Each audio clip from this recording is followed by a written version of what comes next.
그냥 월급 통장에 모으는 게 아니라 나름 CMA 정도는 알아서 하고 있다고. 적금도 하고 예금도 하는데 금리가 이거 뭐 1%, 2%? 너무 낮군. 뭘 해야 이자를 많이 받을 수 있을까? 예적금만 해선 답이 없겠는데. 펀드, 주식, 찾아보니 뭔 소리야? 너무 어렵군. 뭔가 쉽고 색다른 건 없나? 투자, 재테크, 고수익? P2P? 이건 뭐지? 소리바단가? 이건 뭐지? 어떻게 하는 걸까? 좀 더 보고 싶은데? 졸면 안 되는데. 잠 깨야 하는데.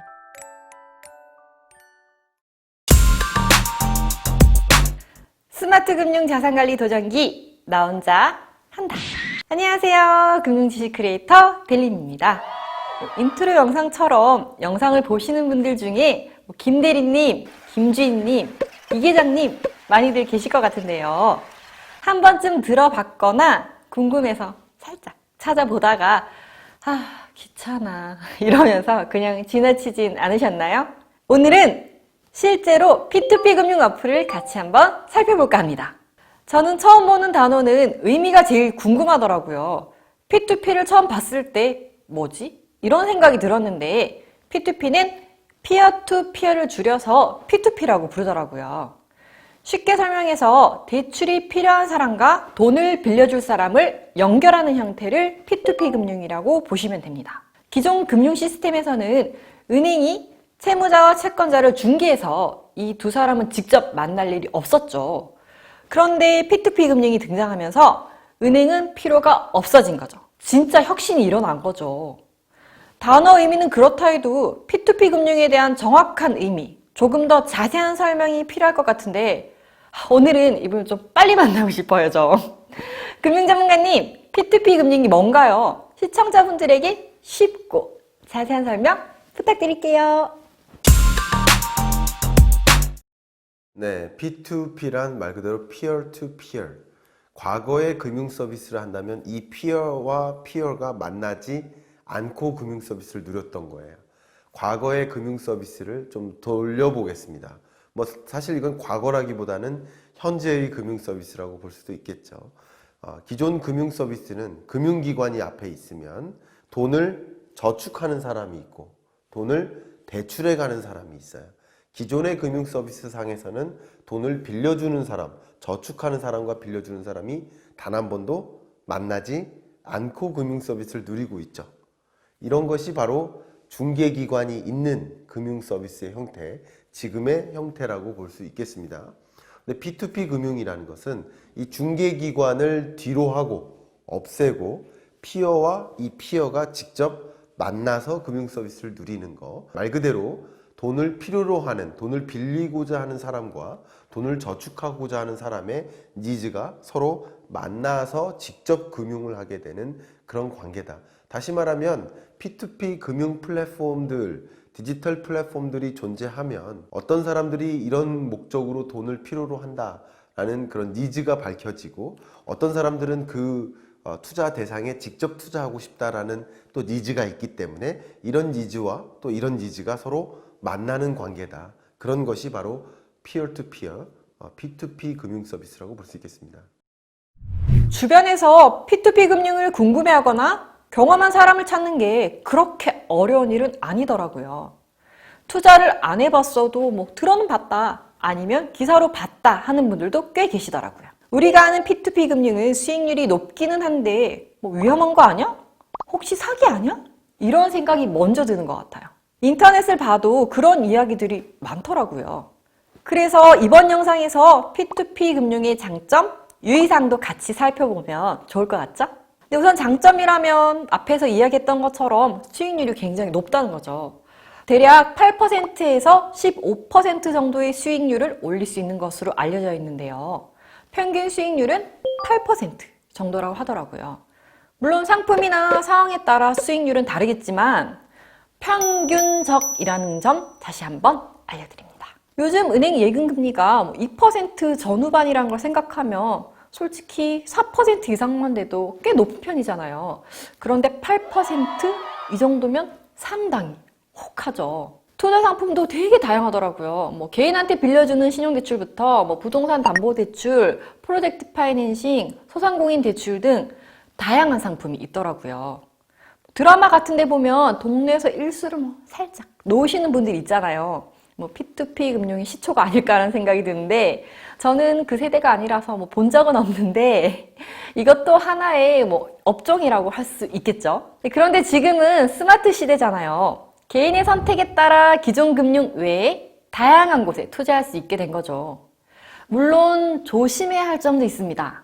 원금 손실 가능성이 있고 수익에 대한 세금도 발생하고요. 안전성이 검증되지 않은 업체나 상품들도 있어서 꼼꼼히 살펴보시고 신중한 선택을 하시는 것도 아주 중요합니다.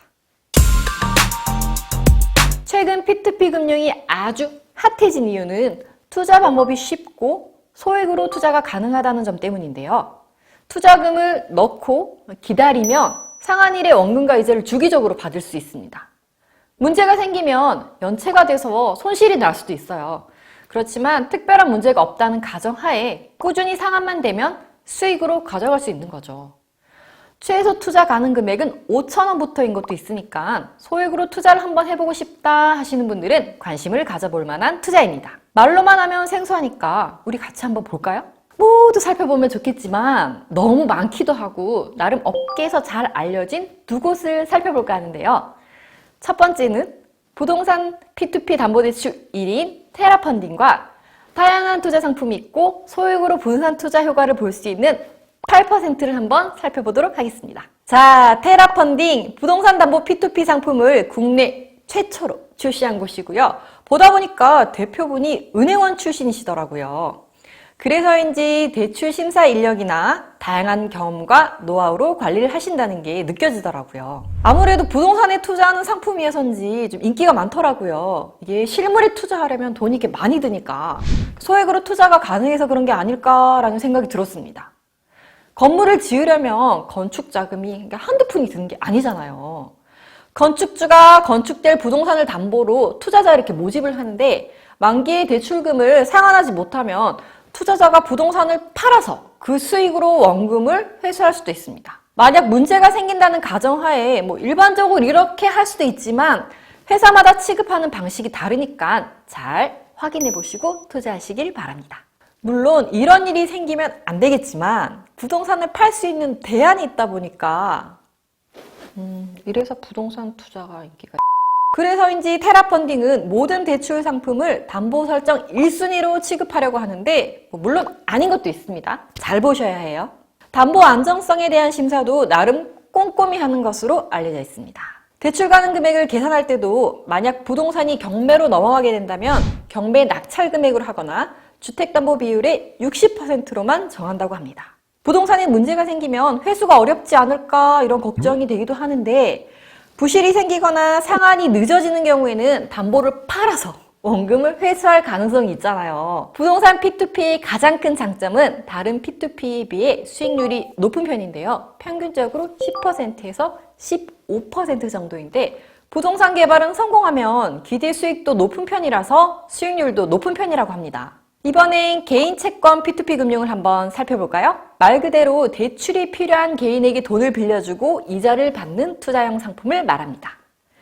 직장인, 학생, 개인 사업자 등등 다양한 사람이 대출을 필요로 하는데 왜 돈이 필요한지, 현재 본인의 자금 상황, 소득은 얼마인지, 신용정보, 연체 이력 등 아주 자세한 내용까지 투자자들에게 공개를 합니다. 이런 정보들을 바탕으로 투자를 직접 결정할 수가 있습니다.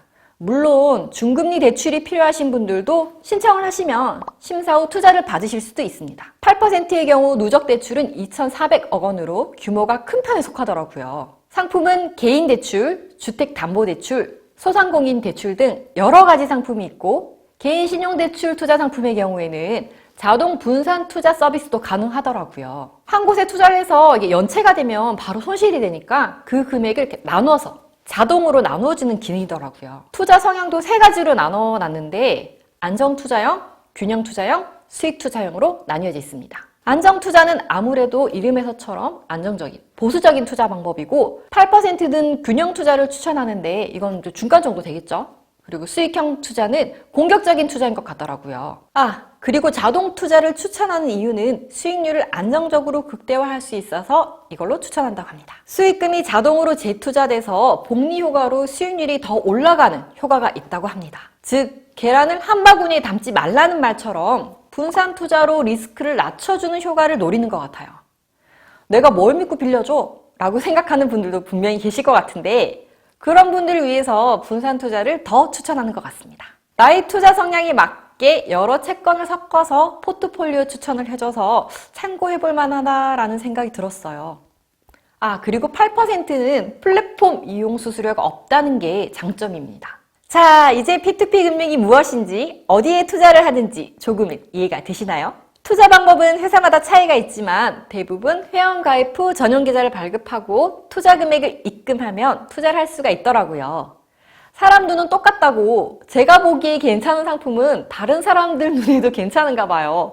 인기 상품은 오픈과 동시에 바로 마감이 되더라고요. 투자도 좋지만 아무리 급해도 투자 상품에 대한 정보들도 꼼꼼히 살펴보고 투자하시길 추천드립니다. 어떤 후기는 보니까 투자를 했는데 한 달 뒤에 수익금이 안 들어왔다는 거예요. 그래서 이거 왜 이러지? 막 사기당했나? 이런 생각이 들었나 봐요. 그런데 알고 보니까 이게 3개월마다 상한 조건이었다는 그런 이야기도 있었습니다. 그러니 상한 조건과 여러 가지 조건들을 꼼꼼히 살펴보셔야 해요. 아셨죠? 이제 P2P 금융 한번 해볼까라는 생각이 드시나요? 하이 리스크, 하이 리턴이란 말처럼 수익률만 봐서는 누구나 하고 싶은 투자법이지만 유의해야 할 점도 있겠죠. 자, 여기서 또 우리의 전문가님을 불러봐야 되겠죠? 전문가님, 알려주세요. 과거의 금융 서비스는 저축자와 대출자가 만나는 구조가 아니기 때문에 리스크가 없어요. 그 리스크를 다 금융기관이 짊어지는 거예요. 금융기관이 어디에 투자할까를 찾아 나가서 선택을 하는 거예요. 그래서 금융기관이 모은 돈을 가지고 투자해서 투자 수익률을 올린 다음에 그것을 다시 저축자에게 나눠주는 구조였다. 이렇게 본다면 지금 피어 투 피어는 그 금융기관이 지었던 하나의 그 위험 부담을 스스로 지는 과정이다. 그렇기 때문에 당연히 금융기관이 가져갔었던 그 위험을 개인이 가져가게 되는 구조다. 그렇기 때문에 더 많은 위험을 짊어지고 더 높은 수익을 추구하는 그런 투자 방식이다 라고 말씀드릴 수 있겠습니다. P2P 투자라는 것이 마치 위험이 없는 것으로 생각을 한다든가 높은 이익이 기대되기 때문에 은행에 저축하는 것보다 무조건 낫다라는 그런 판단보다는 어느 정도 위험성을 감내하고 소위 말하는 원금이 보존되지 않을 수 있음을 인지하고 투자를 시작해야 되겠다라는 말씀을 꼭 드리고 싶고요. 그런 관점에서 이 투자 대상에 대해서 판단해야 되는 거, 투자 대상을 조사하고 적격한 투자 대상인지를 판단하는 것은 개인의 몫이다. 새로운 형태의 금융상품이지만 아직까지는 조금 더 주의를 기울여야 할 것 같습니다. P2P 금융 역시 투자 상품인 만큼 투자에 대한 책임 역시 본인에게 있으니까요. 투자도 현명하게 하는 스마트 금융인이 되시길 바랍니다. 안녕!